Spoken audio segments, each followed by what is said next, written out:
नमस्कार दोस्तों। आज 29 जुलाई 2020 के करंट अफेयर्स के कुछ इम्पॉर्टेंट क्वेश्चन दिए हुए हैं। चलिए हम शुरुआत करते हैं। आपका पहला क्वेश्चन है, छत्तीसगढ़ सरकार ने हाल ही में कोविड-19 के बढ़ते मामलों को देखते हुए प्रमुख शहरों में लॉकडाउन की अवधि को कितने तारीख तक बढ़ा दिया है? आपका आंसर है 6 अगस्त। यहाँ पर हम आपको बता दें, छत्तीसगढ़ सरकार ने कोरोना वायरस के संक्रमण को रोकने हेतु 6 अगस्त तक लॉकडाउन बढ़ाने का फैसला किया है। कलेक्टरों को जिले की परिस्थितियों के हिसाब से लॉकडाउन का फैसला करने के निर्देश दिए गए हैं। छत्तीसगढ़ के सभी जिलों में कोरोना का प्रसार हो चुका है और 25 जुलाई तक यहाँ पर 7423 कोविड-19 के मामले सामने आए थे। इनमें से 2626 एक्टिव केस हैं, जबकि 4944 मरीजों को ठीक होने के बाद डिस्चार्ज किया गया है, जबकि 43 लोगों की कोरोना संक्रमण से मौत हो गई है। आपका अगला क्वेश्चन है, केंद्रीय वित्त मंत्री निर्मला सीतारमण के अनुसार वित्त वर्ष 2020 से 2021 के लिए सरकार ने कितने लाख करोड़ रुपए का निवेश किया? आपका आंसर है 2.10 लाख करोड़ रुपए। यहाँ पर हम आपको बता दें, वित्त मंत्री के अनुसार इस वित्त वर्ष में 2020 से 2021 के लिए मोदी सरकार ने 2.10 लाख करोड़ रुपए का विनिवेश लक्ष्य रखा है। इसमें से 1.20 लाख करोड़ रुपए पीएसयू के विनिवेश से आएंगे और 90,000 करोड़ रुपए वित्तीय संस्थानों में हिस्सेदारी बेचकर जुटाएंगे।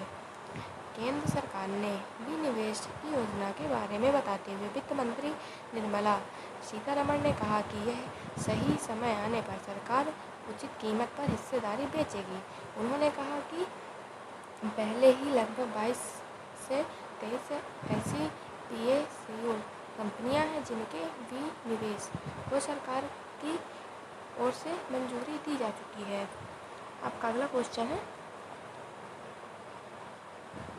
भारत और किस देश ने 27 जुलाई 2020 को रक्षा उद्योग और प्रौद्योगिकी साझा करने समेत कई क्षेत्रों में रणनीतिक सहयोग बढ़ाने का संकल्प व्यक्त किया है? आपका सही जवाब है इंडोनेशिया। यहाँ पर हम आपको बता दें, भारत और इंडोनेशिया ने रक्षा उद्योग और रक्षा प्रौद्योगिकी की पहचान सहयोग के संभावित क्षेत्रों के तौर पर की है। बयान में कहा गया कि रक्षा मंत्री राजनाथ सिंह और इंडोनेशिया ने रक्षा मंत्री प्रबोवो सुबियांतो ने इन क्षेत्रों में द्विपक्षीय सहयोग और मजबूत करने को लेकर अपनी प्रतिबद्धता जाहिर की। भारत और इंडोनेशिया एक पड़ोसी देश है। भारत के अंडमान और निकोबार द्वीप समूह अंडमान सागर में इंडोनेशिया के साथ एक समुद्री सीमा साझा करते हैं। दोनों देशों के संबंध भी लगभग 2000 वर्ष पुराने हैं। भारत का जकार्ता में दूतावास है और इंडोनेशिया दिल्ली में एक दूतावास संचालित करता है। आपका अगला क्वेश्चन है, भारत सरकार ने चीन के एक और डिजिटल स्ट्राइक करते हुए कितने ऐप्स पर प्रतिबंध लगा दिया? आपका आंसर है 47। यहाँ पर हम आपको बता दें, केंद्र सरकार ने भारत और चीन के बीच जारी तनाव के बीच 47 और चीनी ऐप पर प्रतिबंध लगा दिया।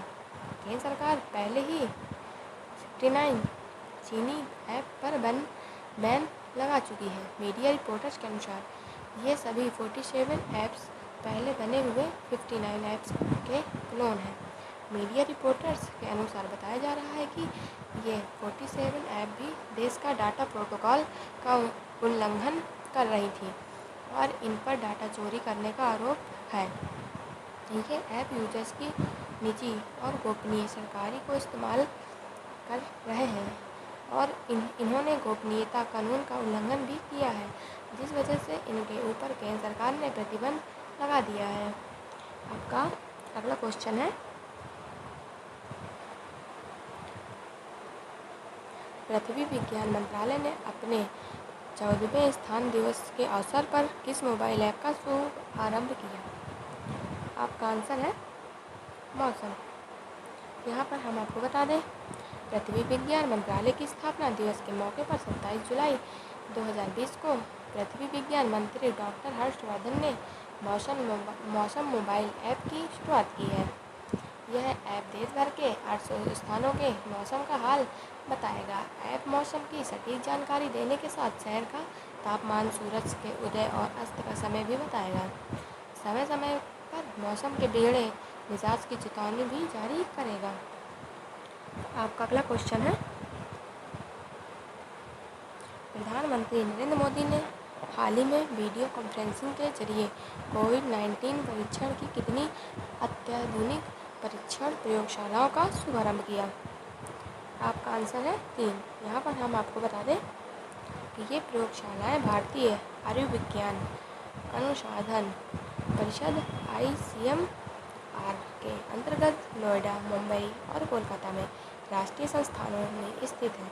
इन अत्याधुनिक प्रयोगशालाओं में परीक्षण क्षमता में बढ़ोतरी होगी और प्रत्येक शहर में करीब 10,000 व्यक्तियों ने नमूनों की जांच की जा सकेगी। परीक्षणों की संख्या अधिक होने से संक्रमण का तेजी से पता लगने और शीघ्र उपचार करने में मदद मिलेगी।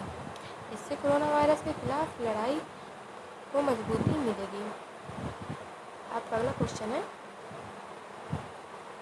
हाल ही में किस IIT के शोधकर्ताओं ने 1 घंटे में कोविड-19 का पता लगाने के लिए रैपिड टेस्टिंग डिवाइस विकसित की है? आपका आंसर है IIT खड़गपुर। यहाँ पर हम आपको बता दें, IIT खड़गपुर के शोधकर्ताओं ने एक नई कम लागत वाली पोर्टेबल डिवाइस विकसित की है। यह पोर्टेबल डिवाइस जो कोविड-19 का परीक्षण कर सकती है और 1 घंटे में परिणाम दे सकती है। नई तकनीक में RT-PCR परीक्षण के समान सटीकता है, जिसे परीक्षण के लिए मानक माना जाता है। नमूने का विश्लेषण करने के लिए डिवाइस एक डिस्पोजेबल पेपर पट्टी का उपयोग करती है और परिणाम एक मोबाइल एप्लीकेशन में उपलब्ध कराया जाता है। आपका अगला क्वेश्चन है, निम्न में से किस संस्था के एक रिपोर्टर ने कहा गया कि कोरोना संकट से चलते दक्षिण एशिया के 2.2 करोड़ बच्चे प्रारंभिक शिक्षा से वंचित हो रहे हैं? आपका आंसर है यूनिसेफ। यहाँ पर हम आपको बता दें, कोरोना वायरस महामारी फैलने के कारण भारत सहित दक्षिण एशियाई देशों के करीब 2.2 करोड़ बच्चे अपनी प्रारंभिक शिक्षा वंचित हो गए हैं। यह बात यूनिसेफ के नए अध्ययन की रिपोर्ट में सामने आई है। रिपोर्ट में दुनिया भर में बच्चों की देखभाल स्थिति, शुरुआती शिक्षा और कोविड-19 के कारण महत्वपूर्ण पारिवारिक सेवाओं के बंद होने के पड़ने वाले प्रभावों को विश्लेषण किया गया है।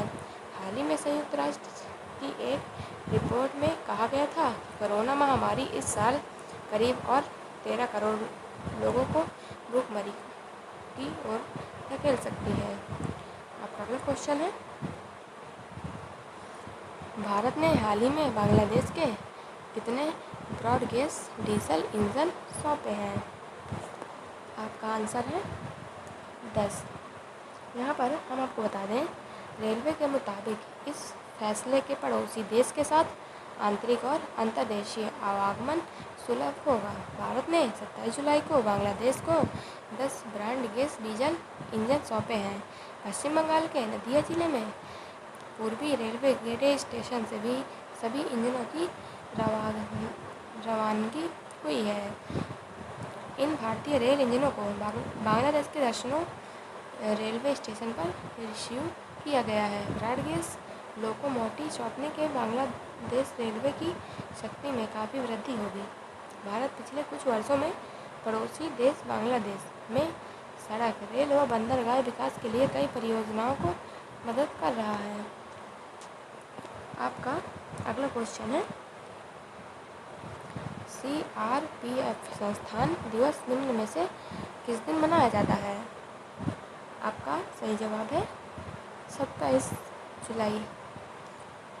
यहाँ पर हम आपको बता दें, CRPF को 27 जुलाई 1939 को अंग्रेजों के अधीन क्राउन प्रतिनिधि पुलिस के रूप में स्थापित किया गया था। इसे फिर साल में 1949 में सरदार वल्लभ भाई पटेल के नेतृत्व केंद्रीय रिजर्व पुलिस के बल के रूप में बदल दिया गया था। भारत में 27 जुलाई 2020 को 82वां CRPF स्थापना मनाया गया है। आंतरिक सुरक्षा के लिए केंद्रीय रिजर्व पुलिस बल CRPF भारत संघ का केंद्रीय पुलिस बल है। यह सबसे पुराना केंद्रीय अर्धसैनिक बल में से एक है।